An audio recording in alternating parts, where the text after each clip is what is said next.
everybody, this is Sarah from Ozark Family Homestead. I almost said Family Homestead. I know. It's hard, isn't it? Okay. We're going to start? Keep Yes. going? Okay. Yes. Hey everybody, this is Sarah from Ozark Family Homestead, and this is another sourdough bread video. Today I'm doing the recycled grain bread from the book Wild Fermentation. I do, basically all of my sourdough breads that I do are either from this book or from the Farmhouse on Boone website. So, this is probably my favorite type of bread to do. It's more like a sandwich bread. You can kind of use it for any sort of leftover grains or just random little bits of types of stuff that you don't really know what you're going to do with. So I'll kind of show you what I do, and then I'll show you the other options that you can do that I don't personally do because I like this one, but there are different ways to do this. So I like to make my recycled grain bread with cooked rice. I do brown or white rice. You can do oatmeal, millet, buckwheat, or any other types of grain instead of rice if you can't have it or don't prefer it. But I like the rice in there, so that's what I do.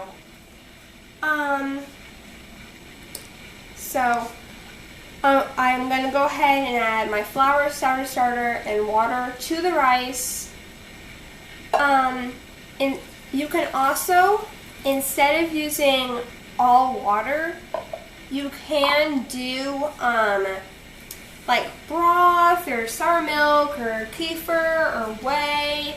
I've actually done it with whey before, and I found out I liked it better than with water.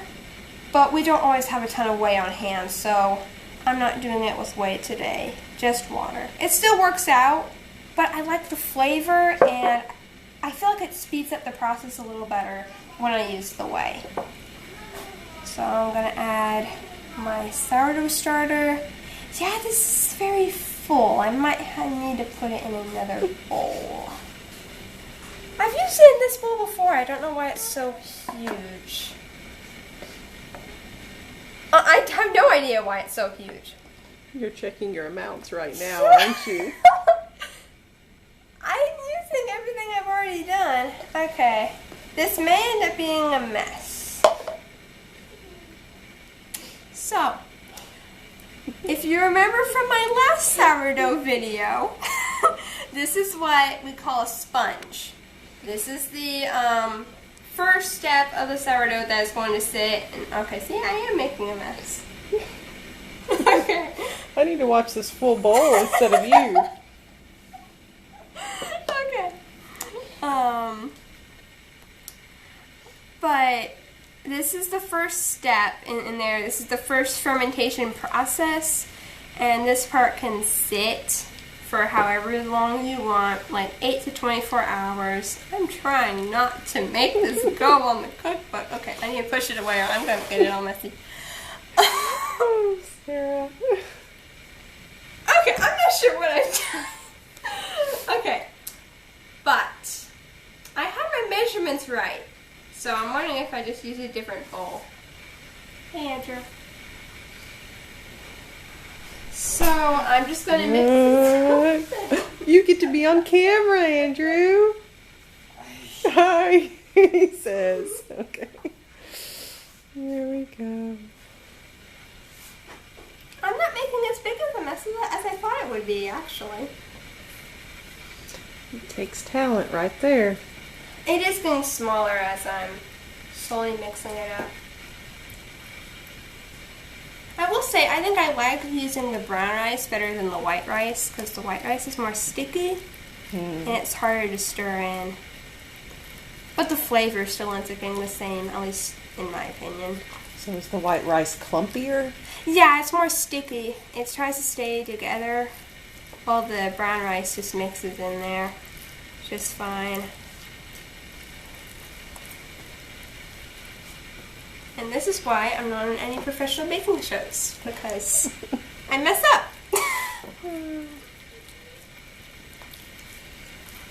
But yeah, after I get this all stirred up, which will take a little while longer than it normally does, I'll put a towel over it and a old headband.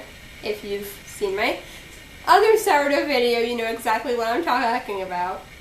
And I'll just let it sit overnight and into the morning, and then you'll kind of see the next stage, and that's when it really starts looking like bread and not like whatever this is. Well, we'll pause for a minute and let you get everything settled. Oh, okay. And come back and show everybody real quickly what it looked like before you put it to bed.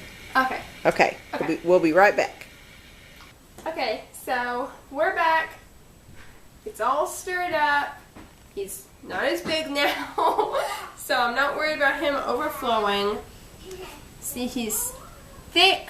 He's not soupy. Yeah, he's not solid. He's just a good sponge. So hopefully in the morning he'll have little bubbles and stuff all showing up right through here. That's why I like using glass for this first stage, so that I can see what's going on. If not, then I have no idea when I'm ready. So I'm going to cover him up with a clean towel. Try not to dip it into my dough. Because that's Mama's towel. Yeah. I might just need to sew my own so I don't have to worry about messing up your towels. And then I just put the old headband around and let him sit for overnight. He's all wrapped up, tucked away, and we'll see him in the morning. Night night. Okay, so we're back at the next day, and as you can see, we have bubbles now all in there. That means it's good and fermented. We're ready to go into the next stage. So I'm going to want to add my salt now, about a teaspoon of it. You don't really have to measure when it comes to bread. Eyeballing seems to bring out like a really good flavor, at least to me. So I want to stir the salt in. And then I'm going to add it to my flour.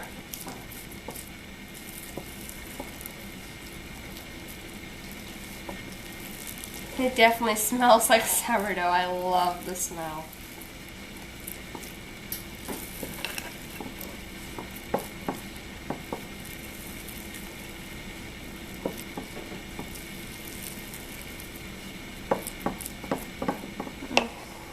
So I have my flour in here. This is half spelt and half regular white. So I like mostly spelt bread. So this is the flour that I'm using is mostly spelt with a little bit of white. All spelt, to me, it gets too dense, so I do add a bit of white for it. But I love the flavor that the spelt gives it, so that's why I use a lot of spelt in there. So I want to add my sponge with the salt in it now into my flour.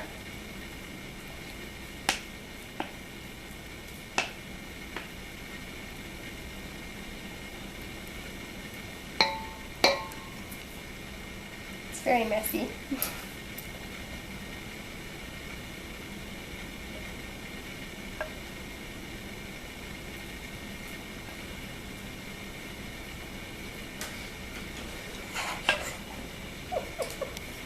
If this is boring, I'm sorry.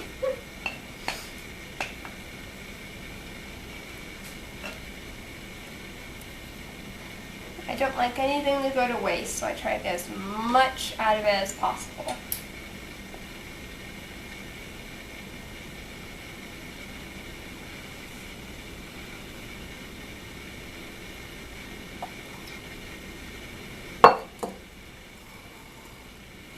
I'm not gonna lick it, don't worry. Yum, yum. I would be very sick if I ate it right now. Would it come off with a spatula or would it just stick to it? I don't like using plastic around this. Okay. It can handle metal, but I don't like having plastic on it.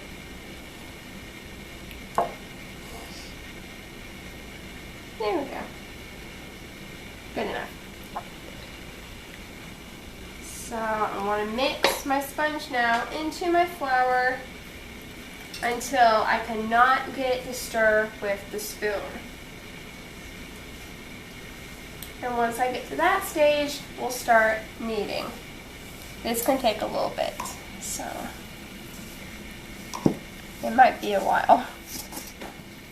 Okay.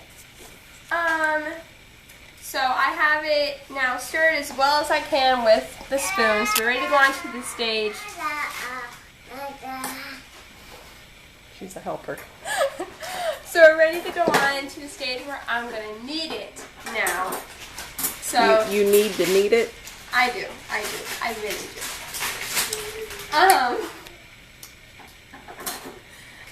So I'm just gonna sprinkle a bit of flour down on my countertop. I did clean it, don't worry. And I just wanna dump the dough and the rest of the flour all in there. Scrape it out a little bit. Set that aside. Like I said, I hate wasting things, so I'm scraping everything off. And I'm gonna knead it. And I can add more flour as needed. I just want this to get to where if I poke my finger on the top, it rises back up. And that's gonna take anywhere from like 3 to 10 minutes, depending on how well I have I don't know the technical term for it. So you are going to knead this for 3 to 10 minutes? It depends. I've had it go up really, really quick, and then I've had it where it takes forever to go. So this is where you get your strong arm muscles, huh? yeah, it helps to also milk a cow.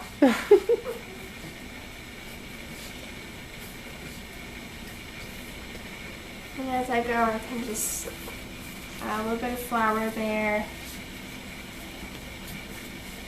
So how long do you think you've been kneading at this point?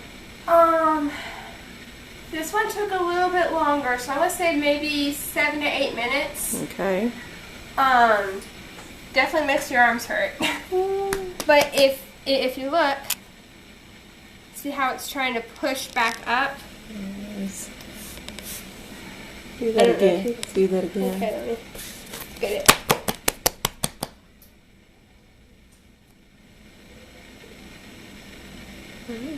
It's kind of cool. Yeah. It'll never go all the way up perfectly back smooth because you've just pushed your finger down in it. But that means that it's pretty good and it's ready to go on to its next stage where we cover it with a towel and we let it sit in a warm place until it's about doubled in size. Well, 50% to totally doubled. I just kind of go until it looks really big. It works for me. It's the scientific term. Yeah. Until it gets really big. So I'm going to put this in an oiled bowl and set it in a warm place, and you'll see it when it's really big. Okay, so we're back. As you can see, it has risen. Looks very different than what it was.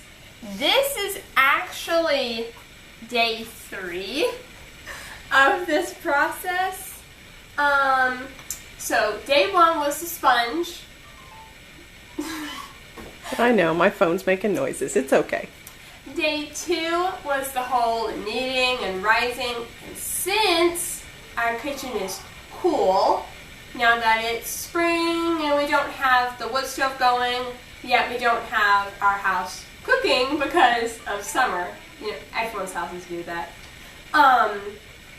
It takes a little longer because there's not as much warmth around it. So this sat from, this might have sat for maybe 12 hours. No, longer. Longer than 12 hours. So it sat for a long time.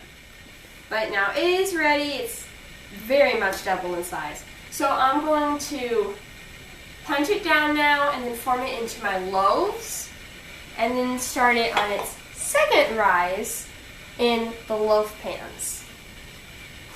So this is the fun part. I deflate him. Which is also kind of sad, but I can't help but enjoy it.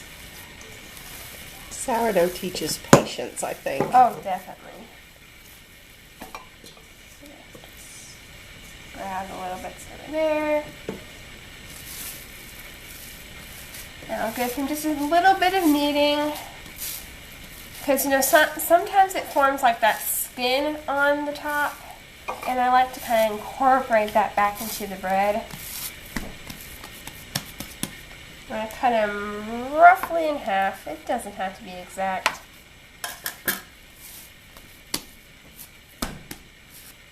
That one's much bigger, isn't it? Okay, so I'm going to form these into loaves. So I'll just set that aside.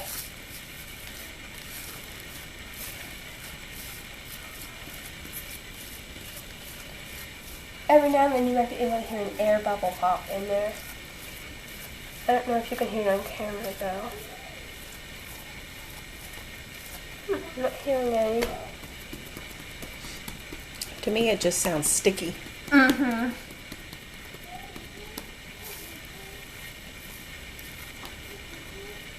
Mine are never as neat and tidy as Mama's are. She makes much prettier bread than I do.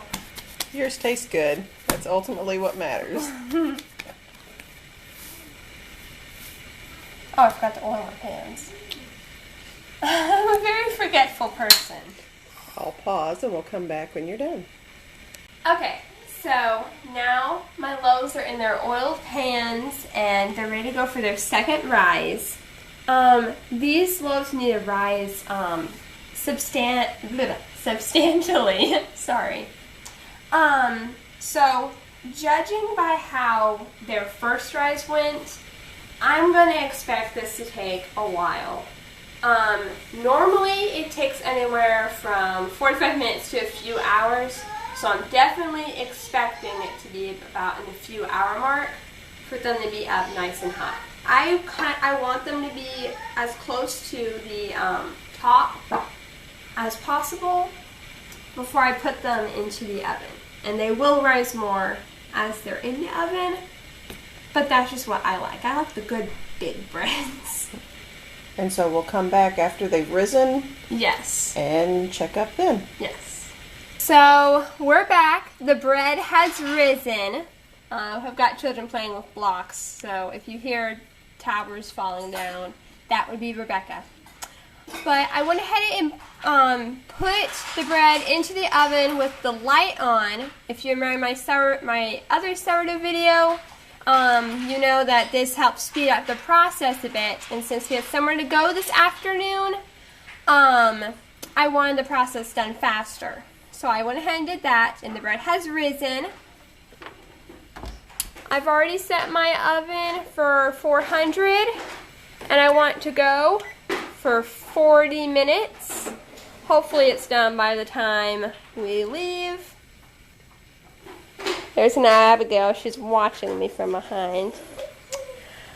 So you'll see it when it's finished, and it will rise more. So this will be some beautiful big bread by the time it's done. So the bread is now complete. As you can see, we've already sampled some.